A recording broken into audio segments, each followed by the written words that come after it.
Hello everyone, Rajshahi board 2023 HTML যে একটা অঙ্ক আসছে সেই অঙ্কটা সলিউশন করবো। সো চলুন প্রথমে আমি ঘ নাম্বারটা করছি। এই যে বেসিক একটা নিয়ম আছে,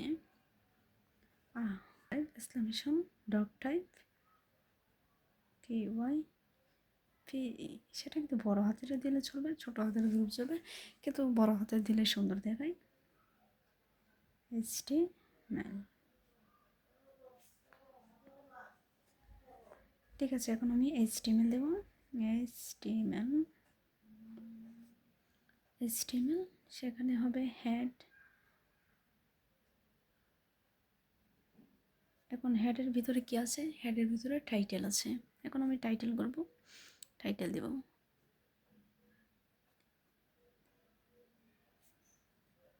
ডট ডট ডট, আবার টাইটেল। সো টাইটেলটা এখানে শেষ হয়েছে, টাইটেলটা এখানে এখানে শুরু হয়েছে, এখানে শেষ হয়ে যাবে। এই যে আমি দিয়ে দিয়েছি। এখন হেডটা শুরু হয়েছে, হেডের ভিতরে টাইটেল ছিল, এখন আমি হেডটা শেষ করে দিয়েছি।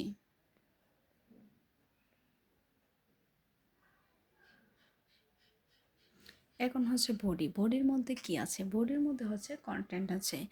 এই যে আমার এখানে প্রশ্ন হচ্ছে, সেই প্রশ্ন থেকে কিন্তু আমি বডির অংশটুকু করতে হবে, ঠিক আছে। সো আমি প্রথমে এখানে বডি লিখে দিচ্ছি, বডি।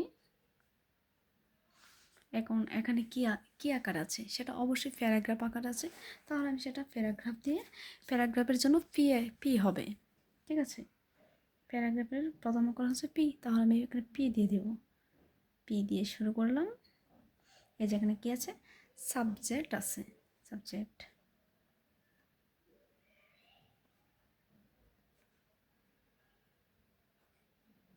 সাবজেক্ট।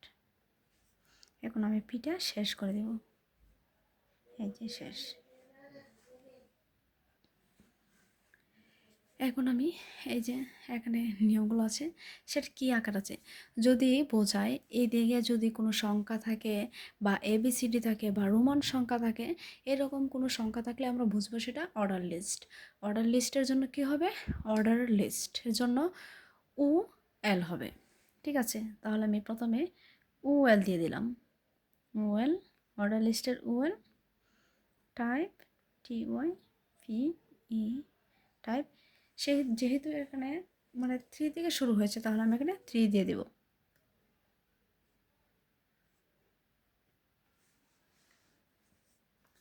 ঠিক আছে। এখন লিস্ট, প্রত্যেকটা লাইন যে কি আকার আছে, প্রত্যেকটা লাইন কিন্তু লিস্ট আকার আছে, তাহলে আমি লিস্টের জন্য এলআই ইউজ করব। এলআই, ইংলিশ, প্রথম ইংলিশ আছে।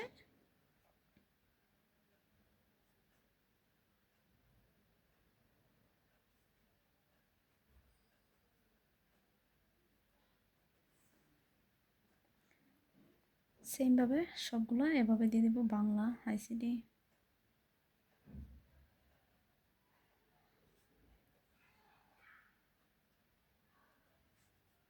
এখন আমি আইসিডি দেব।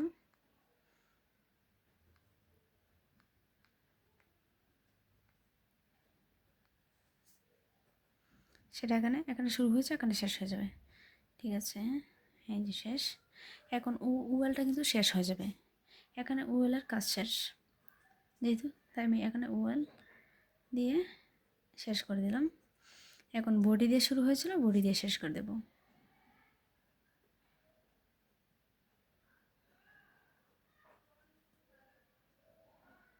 এইচটিএমএল শুরু হয়েছিল, এইচটিএমএল এখনও শেষ করে দেব। এইচটিএমএল, এই যে আমার অঙ্ক কিন্তু রেডি। সো আমার অঙ্ক কিন্তু শেষ। ওয়ালটা পাকা হয়ে গেছে। এই যে আমার অঙ্কটা কিন্তু শেষ, ঠিক আছে। এইটুকু লেখলে, মানে এইটুকু লেখলে তোমাকে 3.5 নাম্বার দিতে বাধ্য, ঠিক আছে। এখন আমি গহ নাম্বারটা করব। প্রথমে আমরা দেখি, সেটা একটা টেবিল, ঠিক আছে। আমি প্রথমে এই যে এদিক দিয়ে কিন্তু টান দিয়েছিলাম, সেটা ভুল। তুমি প্রশ্নটা দেখলে অবশ্যই তোমার মানে স্লো হবে। এই যে এখানে কিন্তু দেওয়া আছে রেজাল্ট শিট, এখানে নাম আছে, এখানে রোল আছে, এখানে জিপি আছে। এই যে এদিকে যে একটা, মানে সেটা এখানে টানটা না দেওয়া হয়, মানে এক লাইনে সেটা শুরু হয়েছে, ঠিক আছে।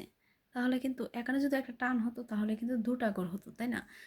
সো সেই দুইটা গড় কিন্তু সে একটাই দখল করে রাখছে, একটাই দখল করে রাখছে।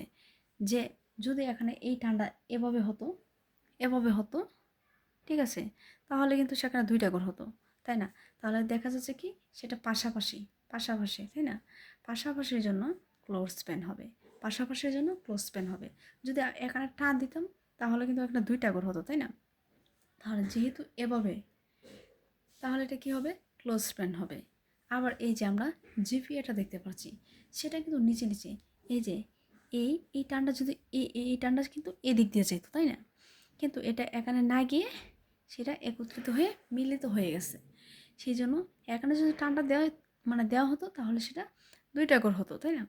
সো যেহেতু সেটা হয় নাই, মানে দুইটা ঘর একটা ঘর দখল করে রাখছে, তাহলে সেটা রোজ পেন্ট হবে। কেন?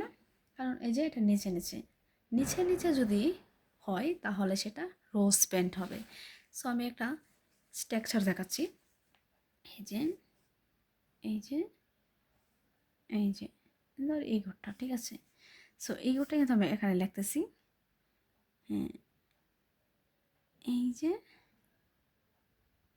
এই ঘরটা কিন্তু লিখতেছি, ঠিক আছে। এটা ধরো নাম, এটা ধরো রোল, আর এটা হচ্ছে জিপিএ, হ্যাঁ, আর হচ্ছে রেজাল্ট শিট।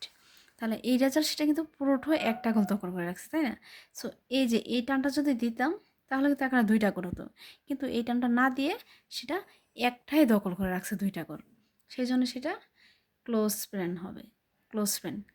কেন? কারণ সেটা পাশাপাশি, পাশাপাশি, মানে পাশাপাশি সেটা, এই ঠান্ডা যদি দেওয়া হতো তাহলে কিন্তু সেটা একটা ঘর, মানে দুটা ঘর হতো, কিন্তু সেই ঠান্ডা নেই বলে সেখানে কি হয়েছে, একটা ঘরে দখল করে রেখেছে রেজাল্ট শিটটা। এটা পাশাপাশি রয়েছে, আর এটা হচ্ছে নেচানেচি। এই যে আমি যদি এই ঠান্ডা দিতাম তাহলে তো এটা নেচানেচি হতো, তাই না? এখানে একটা হতো, এখানে একটা হতো। আর এটা হচ্ছে এই ঠান্ডা দিলে এখানে একটা হতো, এখানে একটা হতো, দুইটা ঘর হতো। আর এই ঠান্ডা দিলে এই যে দুইটা ঘর হয়েছে, এখানে একটা হয়েছে, এখানে একটা হয়েছে। সেই জন্য বলছি, যদি নেচে নেচে হয় কোনো ঘর, বোঝায় নেচে নেচে, তাহলে হবে রোজ পেন। রোজ পেন পাশাপাশি হলে ক্লোজ পেন, সি ক্লোজ পেন। আর নেচানেচি হলে রোজ পেন। ঠিক আছে, আমরা অবশ্যই আশা করি বুঝতে পারছি। এখন আমরা অঙ্ক চলে যাব। হ্যাঁ, সেমভাবে স্ট্রাকচারটা লিখবো প্রথম থেকে। আমি এখানে একটা টান দিয়ে দিচ্ছি, নাহলে বুঝবো না। প্রথম থেকে আই না এক্সক্লামেশন ডগ টাইপ,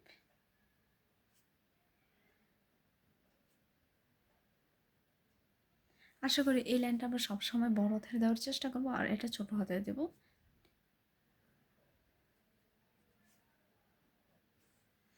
এখন আমরা এইচটিএমএল দেব। আমাদের শরীরের দুটো অংশ, তাই না? দুটো অংশ কি? একটা হচ্ছে হ্যাঁ, একটা হচ্ছে মাথা, আর একটা হচ্ছে বডি, তাই না? মাথার জন্য কি হবে? স্টিমেল। হেড, হেডের ভিতর আবার কি আছে? টাইটেল। এইচটিএমএল, এইচটিএমএল দিয়ে শুরু হবে, এইচটিএমএল দিয়ে শেষ হবে। হেড দিয়ে শুরু হবে, হেড দিয়ে শেষ হবে। টাইটেল দিয়ে শুরু হবে, টাইটেল দিয়ে শেষ হবে। এরকমই, ঠিক আছে।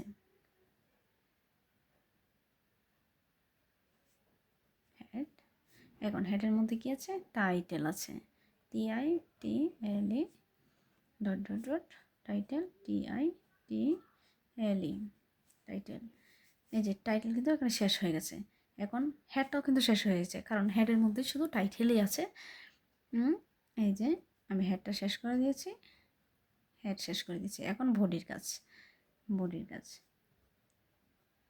প্রতিটা এইচটিএমএলের এইটুকু কিন্তু সব সময় সেম থাকবে, সব সময় সেম থাকবে। এই জায়গাটা বেশি মেইন না, কারণ বডির পরে যে কন্টেন্ট, বডির পরে যে কন্টেন্টগুলো, এই যে প্রশ্ন থাকে, সেই প্রশ্ন দেখে দেখে আনসার করাটাই তোমার মেইন। এক সময় আমি এটা এটা না দিলেও কিন্তু হবে। যদি বডি দিয়ে আমি, আমার টাইম, মানে টাইম নেই, কিন্তু আমি বডি দিয়ে যদি অঙ্কটা করি তাহলে কিন্তু স্যারেরা নাম্বার দেবে। কিন্তু সেই প্রশ্ন দেখে কন্টেন্ট তৈরিটা করাটা কিন্তু মানে এটা যদি না করি তাহলে আমার নাম্বার দেবে না। এখন আমরা কি করব? যেহেতু এটা টেবিল, তাহলে আমরা টেবিল বর্ডার দেব, table, B table border, BOR DAR border দিয়ে আমরা 1 দিয়ে দিব। ঠিক আছে, এটা কিন্তু সবসময় হবে, প্রতিটা টেবিলের জন্য কিন্তু 1টা দিতেই হবে। এখন আমরা দেব এই যে TR দিয়ে শুরু করব। TR দিয়ে হচ্ছে টেবিল রো, TR দিয়ে কি টেবিল রো। এখন TH দেব, যেহেতু প্রথম লাইনটা কিন্তু আমাদের TH দিয়ে শুরু করতে হবে। TH, সরি এটা আমি ভুল লিখে ফেলছি, এটা এখানে হবে না। TH, এই যে সেখানে কিন্তু দুটো মানে 2টা ঘর 1টা ঘর দখল করে রাখছে, তাই না? তাহলে আমরা ক্লোজ পেন দেব, COLS ক্লোজ পেন সমান সমান কত, এখানে কয়টা ঘর দখল করছে? 2টা না, সেই জন্য 2 দিব, 2 দিয়ে সেরে 2 দিব। এখন রেজাল্ট শিট দেব, আমার এখানে জায়গা নেই, এখানে লিখে ফেলছি সেট। এখন আমি THটা শেষ করে দেব। ঠিক আছে, THটা কিন্তু শেষ হয়ে গেছে। এখন আমি টিয়ারটা শেষ করে দেব, আমার টিয়ার শেষ। এখন আমি আবার টিয়ার দেব, টিয়ার দিয়ে আমি এখন আবার কাজ করব। TD টেবিল, এইটা হচ্ছে টিচার টেবিল হেডার বা হেডিং। ঠিক আছে, আর এটা হচ্ছে টেবিল ডাটা নাম, NAME। ঠিক আছে, এখন আমি নামটা শেষ করে দিচ্ছি, TD। এই যে এখন হচ্ছে আমার এইটার কাজ। এখন তো আমরা বলতে পারি এটার পরে এটা না, এটার পরে যেহেতু এটা কাজ করবো আমরা। ঠিক আছে, এটার জন্য আমরা ইউজ করব TD। এই যে এখানে তো দুটো ঘর নিচে নিচে দখল করা আছে, তাই না? নিচে নিচে দখল করে আছে বলে আমরা রোজ পেন ইউজ করব, ROWS রোজ, PAN রোজ পেন। কয়টা ঘর দখল করছে? 2টা ঘর, সেই জন্য আমি 2 দিব, এখানে 2 দিয়ে GPA দিব। ঠিক আছে, GPA। এখন আমি TDটা এখানে শেষ করব, TDটা এখানে শেষ করে দিয়েছি। এখন আমি রোলের কাজটা শেষ করব। ঠিক আছে,